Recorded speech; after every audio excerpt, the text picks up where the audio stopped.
मगध साम्राज्य के एक छोटे से गांव में जन्मा वीरसेन साधारण परिवार का था, पर उसकी आंखों में असाधारण चमक थी। बचपन से ही उसे किताबें और पुराने ग्रंथ अच्छे लगते थे। गांव के बाहर जंगल में एक टूटी फूटी कुटिया थी, जहां कोई बूढ़ा साधु रहता था। लोग कहते थे कि वो साधु कभी तक्षशिला में आचार्य चाणक्य का शिष्य रह चुका था। एक दिन जब वीरसेन 12 वर्ष का था, वो जंगल में लकड़ियां चुनने गया। वहां उसने देखा कि बूढ़ा साधु मरणासन्न अवस्था में पड़ा है। उसके पास कोई नहीं था। वीरसेन ने दौड़कर उसे पानी पिलाया, औषधियां लाईं और 3 दिन तक उसकी सेवा की। चौथे दिन साधु ने आंखें खोलीं और कमजोर स्वर में कहा, बेटा, तुमने मेरी जान बचाई। मैं अब कुछ घंटों का मेहमान हूं। मेरे पास कुछ नहीं है देने को, सिवाय इसके तांबे के संदूक के। उसने कुटिया के कोने में गड़ा हुआ एक छोटा सा तांबे का संदूक निकाला और वीरसेन को देते हुए कहा, यहां 10 पत्थर हैं। प्रत्येक पत्थर पर आचार्य चाणक्य की एक ऐसी शिक्षा लिखी है जो उन्होंने कभी सार्वजनिक नहीं की। ये 10 बातें इतनी खतरनाक हैं कि इन्हें जान लेने वाला या तो राजा बनता है या मारा जाता है। इन्हें कभी किसी को मत बताना, अपने मित्र को, न पत्नी को, न पुत्र को, न शत्रु को। जिस दिन तुम किसी एक को भी बता दोगे, उसी दिन तुम्हारा पतन शुरू हो जाएगा। साधु ने लंबी सांस ली और मौन हो गया। वीरसेन ने संदूक को छाती से लगाया और घर लौटा। उस रात उसने संदूक खोला। 10 काले पत्थर थे, हर एक पर संस्कृत में एक एक पंक्ति खुदी हुई थी। उसने एक एक करके उन्हें पढ़ा। वे 10 बातें उसके जीवन का आधार बन गईं।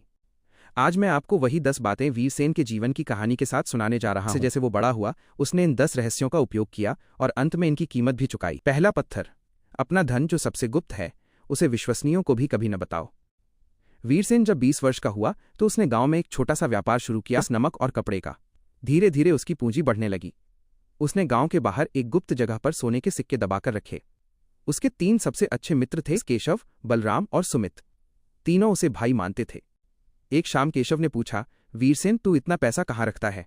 हमें भी तो बता दे, अगर तुझे कभी कुछ हो गया तो हम संभाल लेंगे। वीरसेन ने मुस्कुराकर टाल दिया। केशव को बुरा लगा। उसने बलराम और सुमित से कहा, ये हम पर विश्वास नहीं करता। धीरे धीरे तीनों ने उससे दूरी बना ली।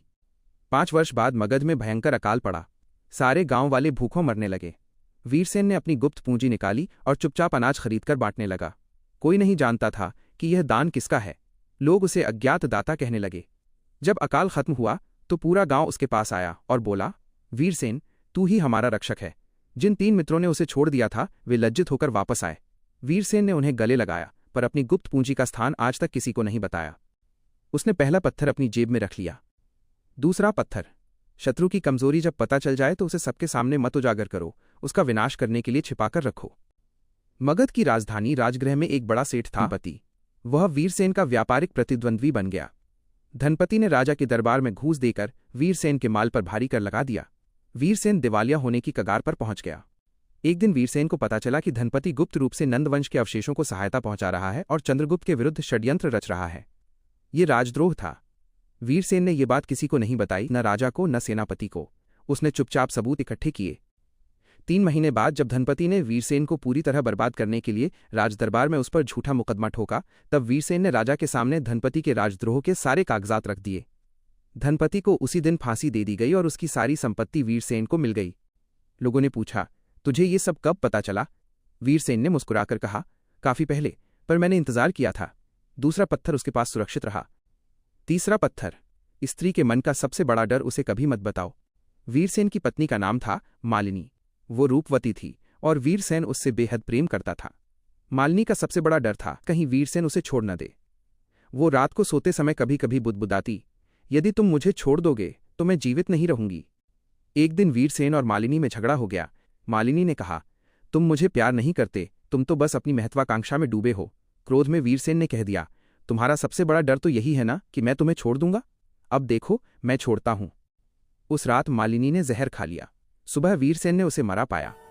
उसके हाथ में एक चिट्ठी थी, तुमने मेरे मन का सबसे बड़ा डर सच कर दिखाया। वीरसेन ने तीसरे पत्थर को खून से रंग लिया और उसे हमेशा अपने गले में बांध लिया। उस दिन के बाद उसने कभी किसी स्त्री के मन का सबसे गहरा डर उसके मुंह पर नहीं कहा। चौथा पत्थर, अपनी योजनाएं जब तक पूरी ना हो जाएं, मित्रों को भी मत बताओ। अब वीरसेन मगध का सबसे धनी व्यक्ति बन चुका था। उसने मन में ठान लिया था कि वो चंद्रगुप्त का सबसे विश्वसनीय मंत्री बनेगा। उसके 2 पुराने मित्र फिर से उसके पास आए, केशव और बलराम। उन्होंने कहा, अब तो हम तेरे सबसे करीबी हैं, बताना कि तू आगे क्या करने वाला है।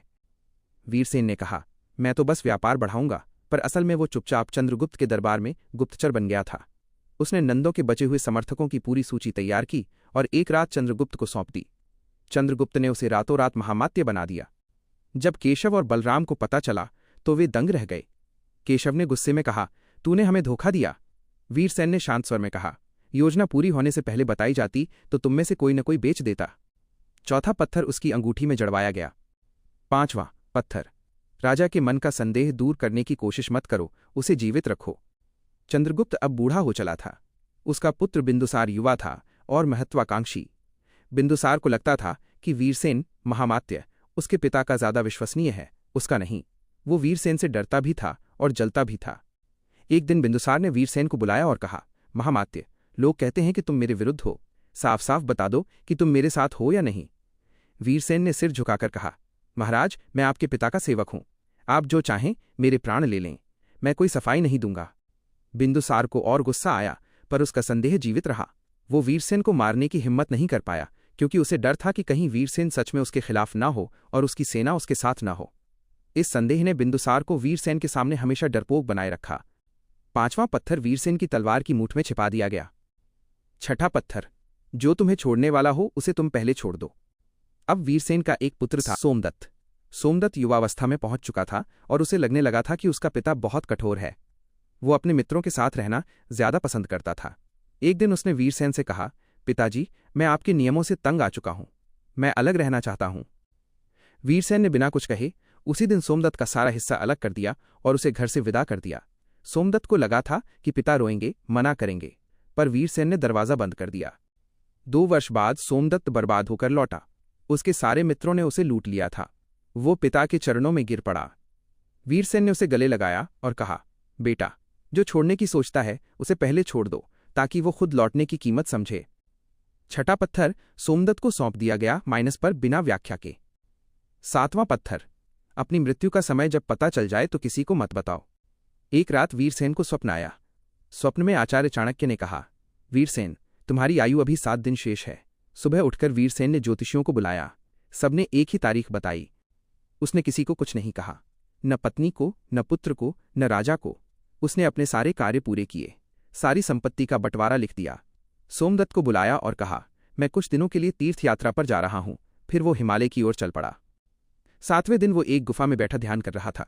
उसने 7वां पत्थर अपनी मुट्ठी में कस लिया और अंतिम सांस ली। लोगों को बहुत बाद में पता चला कि महामात्य वीरसेन कहाँ गायब हो गए। 8वां, 9वां और 10वां पत्थर, उसकी मौत के बाद सोमदत्त को तांबे का संदूक मिला।